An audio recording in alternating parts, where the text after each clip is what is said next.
बरं तुम्हाला खरं सांगा. खरं त्यांना विचार. नाव सांगा बरं. सांगा नाव. सांगा नाव सांगा.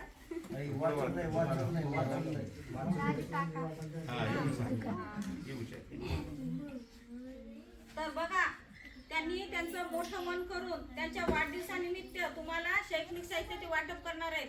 काही काही लोक आपण वाढदिवस फक्त त्यांच्या घरापुरता किंवा त्यांच्या सहकार्यांकरिताच करत असतात, परंतु सरांचं एवढं मोठं मन आहे की त्यांनी विचार केला की माझा वाढदिवस हा मी माझ्या विद्यार्थ्यांसमोर सादर करणार आहे किंवा साजरा करणार आहे.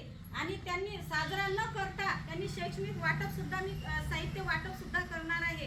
कारण शैक्षणिक साहित्य वाटप केल्यामुळे तुमचं कामाचं साहित्य आहे, त्याच्यामुळे तुमची प्रगती सुद्धा होऊ शकते. आणि त्यांनी तो खूप पुढचा विचार केला की माझ्या विद्यार्थ्यांना मी जिथं राहिलेलं माझी कर्मभूमी, माझी जन्मभूमी आणि माझ्या कर्मभूमीतले आणि जन्मभूमीतले मुलं हे पुढे गेले पाहिजेत, म्हणून हा त्यांनी एक छानसा असा उपक्रम केलेला आहे. सर तुमचं खूप खूप अभिनंदन आणि कौतुक बरं का.